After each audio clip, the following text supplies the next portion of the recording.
ada breakthrough ya dari hakim pra peradilan, ada sense of justice mereka, ada rasa keadilan bahwa ini adalah soal kemanusiaan dan yang diisolasi, ditahan ini bukan orang jahat, bukan orang yang melakukan kejahatan luar biasa, tetapi kebetulan saja orang yang kritis dengan pemerintahan, banyak yang pro tapi banyak juga yang kontra.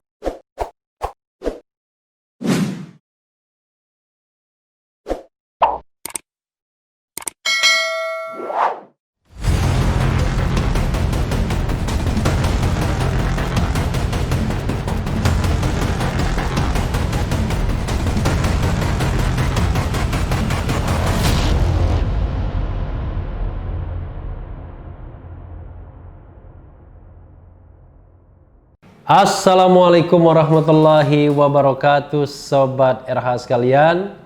Jumpa lagi kita di channel yang keren ini, Keren Cadas. Keren Cadas. Kali ini saya ingin membacakan berita soal, nih beritanya tidak terlalu baik ya, yaitu sebagaimana dilansir oleh Detik News, pengacara ungkap Habib Rizik sesak napas hingga teriak minta tolong di rutan ya.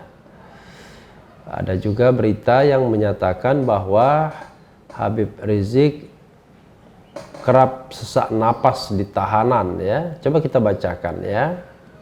Beritanya Kamis kemarin. Habib Rizik Syihab HRS disebut sempat mengalami penurunan kesehatan saat pergantian tahun. Habib Rizik disebut sempat sesak napas dalam kondisi sendirian karena mendekam di sel isolasi. Aneh juga ya, seperti kejahatan luar biasa jadinya di sel isolasi. Jadi gini, pada waktu malam Sabtu setelah tahun baru itu, Habib nggak bisa napas. Pokoknya Jumat malam nggak bisa napas. Itu jam 20.30 WIB, kata pengacara Habib Rizik Sugito Atmo Prawiro kepada Detikcom Kamis 7 Januari 2021. Sugito mengatakan Habib Rizik lantas berteriak meminta tolong tahanan lainnya yang terpisah sel untuk mengabari polisi. Akhirnya kabar Habib Rizik sesak napas tersebar secara berantai di rutan dan membuat Direktur Tahanan dan Titipan Dirtahti datang.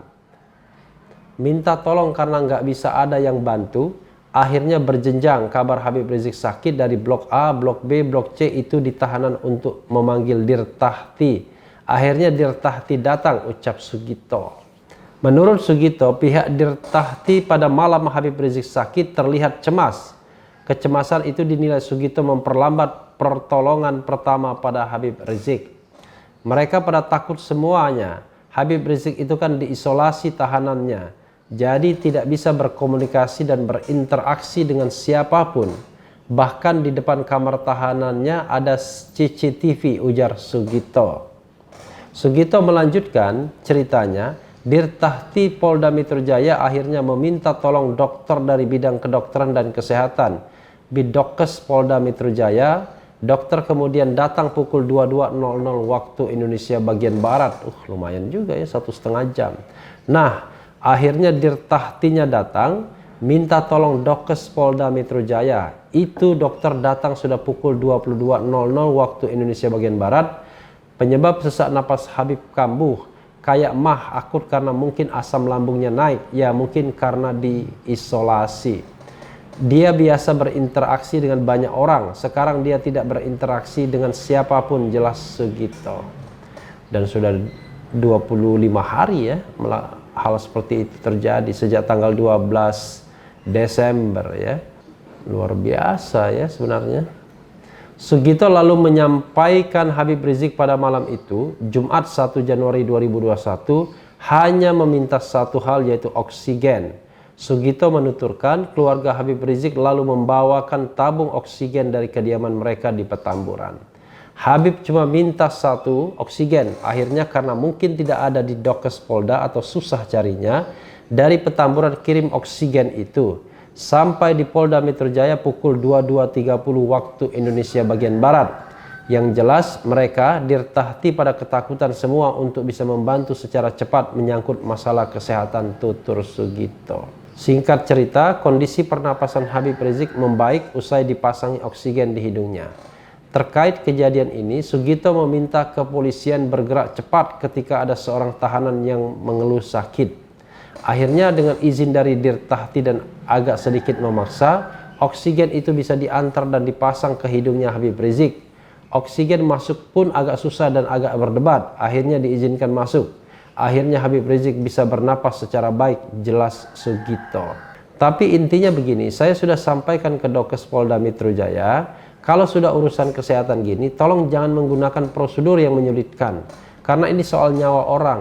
Dokesnya sudah setuju bahwa itu memang harus begitu untuk masalah kesehatan.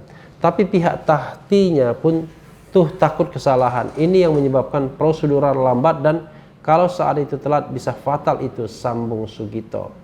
Terakhir Sugito menyebut oksigen kini telah disediakan di dalam sel isolasi Habib Rizik. Sugito menuturkan dia dan keluarga Habib Rizik khawatir sakit mah akut itu kambuh. Sekarang posisinya Habib sudah ada oksigen, itu standby dalam sel isolasi yang dikirim dari Petamburan karena khawatir dia akan kambuh lagi mah akutnya. Mungkin karena faktor di tahanan.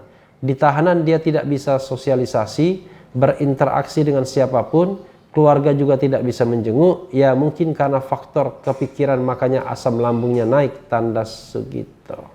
Ya sobat era sekalian, ya memang tidak gampang ya dikenai sel isolasi. Coba kita bacakan juga dari Gatra ya.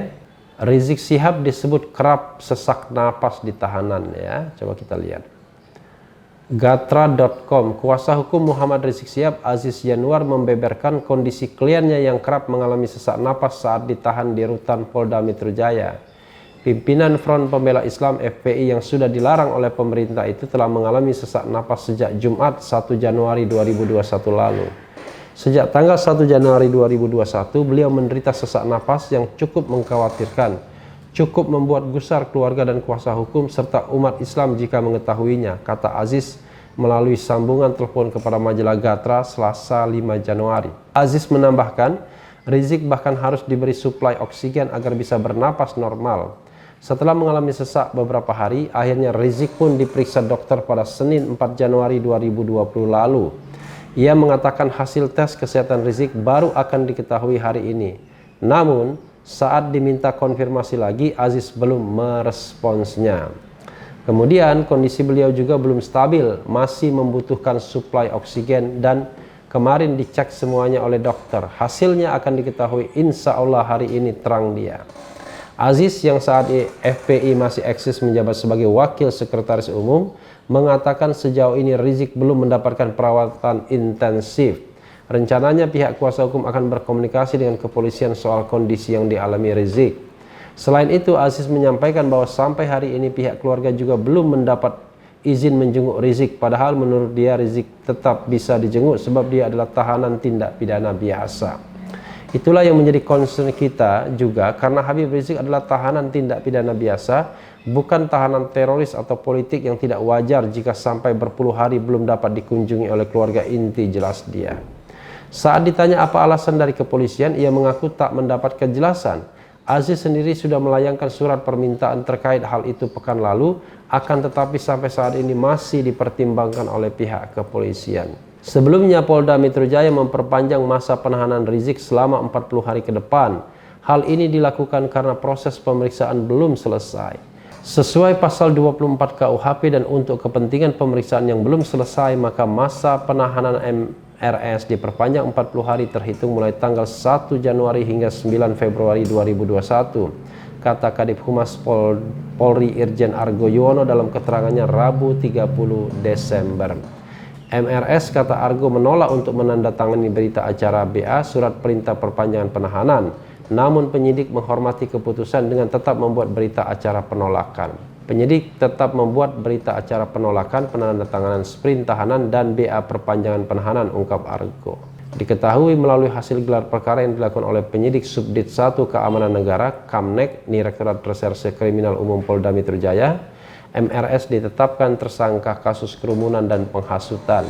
Rizik disangkakan pasal 160 KUHP dengan ancaman maksimal hukuman 6 tahun penjara dan pasal 216 KUHP. Lantaran ancaman pidana di atas 5 tahun, pertimbangan subjektivitas dan objektivitas penyidik, pentolan Front Pembela Islam FPI itu langsung ditahan selama 20 hari ke depan, terhitung mulai tanggal 12 Desember sampai tanggal 31 Desember 2020. Dan sekarang diperpanjang lagi 40 hari ke depan, sejak tanggal 1 berarti ya. Bayangkan Sobat Era sekalian, padahal kasusnya bukan kasus yang luar biasa, kasus biasa aja. Jadi rasanya memprihatinkan ya. Dimensi politiknya terlalu kental dibandingkan dimensi hukumnya.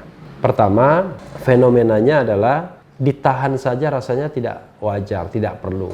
Karena sebenarnya kasusnya kan kasus biasa saja, kasus kerumunan yang ancaman hukumannya cuma 1 tahun di Undang-Undang Kesehatan, kekarantinaan kesehatan pasal 93. Tapi kemudian ditambah dengan pasal 160 KUHP dengan ancaman hukuman 6 tahun, yaitu pasal tentang penghasutan.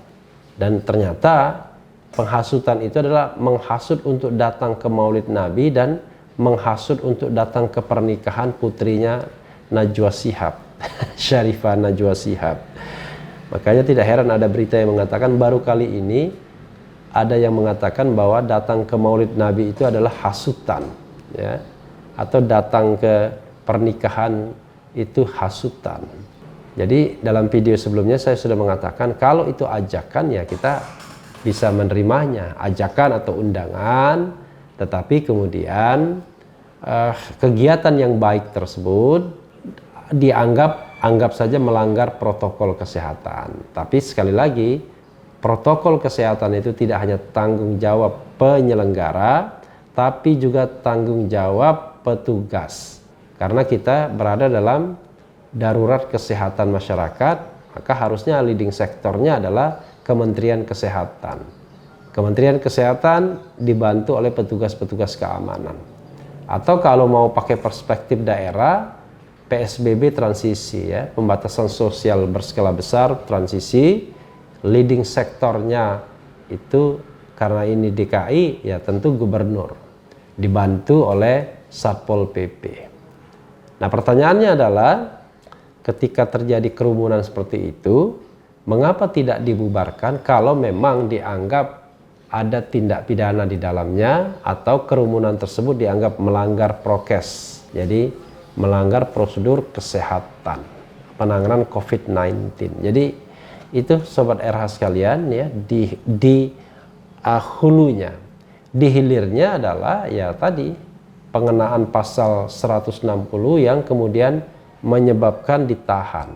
Dalam proses penahanan ternyata belum bisa ditengok oleh keluarga, padahal pelanggarannya atau kejahatan pidananya atau tindak pidana yang biasa saja, bukan tindak pidana berat, terorisme dan lain sebagainya. Dan sekarang kita tahu sudah diperpanjang lagi 40 hari ke depan karena katanya untuk kepentingan penyidikan. Padahal penyidikan apa lagi yang dibutuhkan, karena soalnya kan tidak berat-berat amat. Soalnya hanya fokus pada kerumunan di Petamburan saja. Jadi Sobat Era sekalian, sebenarnya agak menyedihkan juga penegakan hukum di Republik ini kalau cara penegakan hukumnya seperti ini. Kenapa? Menurut saya memang tidak menghargai azas presumption of innocence ya, azas praduga tak bersalah. Padahal kita tahu tahanan saja yang sudah dinyatakan bersalah, divonis itu masih bisa dikunjungi oleh pihak keluarga. Apalagi ini baru dalam masa penahanan sebagai tersangka. Sebagai tersangka, belum sebagai terdakwa, belum sebagai terpidana. Tapi hukuman badan, hukuman fisik sudah didapatkan karena ya badan dikurung, badan dipenjara. Harusnya Sobat Era sekalian, demi perspektif hak asasi manusia, harusnya pihak kepolisian, pihak aparat keamanan tidak mudah memenjarakan seseorang, merampas kemerdekaan seseorang, apalagi kalau orang tersebut belum dinyatakan bersalah. Dan secara teoritis juga orang tersebut tidak akan mengulangi pelanggarannya, karena konyol kalau mengulangi kan.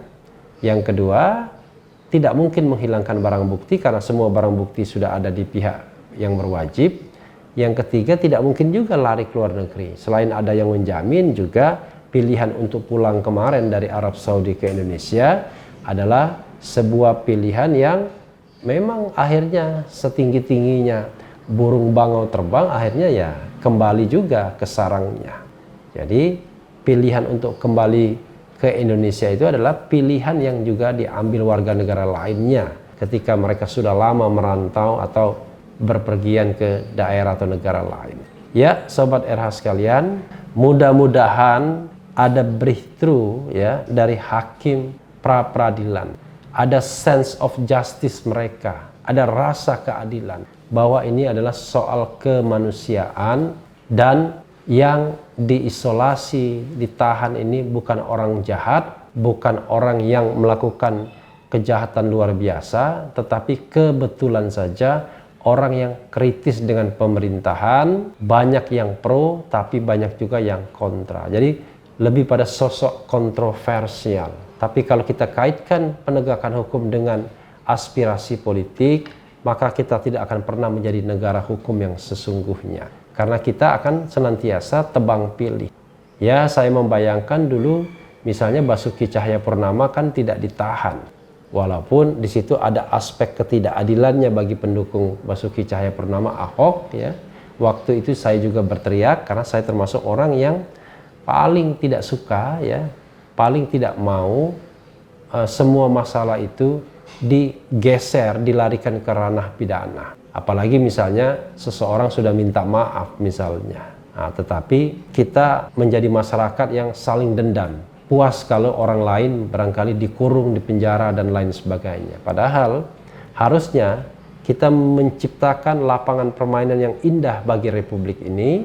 Semua orang bisa beraktivitas karena ini adalah tanah milik kita bersama, dan kita bisa berbicara bebas sesuai dengan demokrasi, konstitusi, dan hak asasi kita. Sahabat era sekalian, sekali lagi marilah kita berdoa agar ada putusan yang adil bagi anak bangsa yang bernama Habib Rizik dan siapapun di republik ini yang menghadapi masalah hukum tetapi sesungguhnya dia diperlakukan tidak adil. Yang penting tetap di channel ini, karena di channel ini Anda akan dirayu, ditipu, dibaperin, dicecar, diuber pula di jalur khusus. Karena channel ini adalah channel yang mengancam, memeras, dan membenci. Jangan lupa subscribe, like, comment, and share. Cia.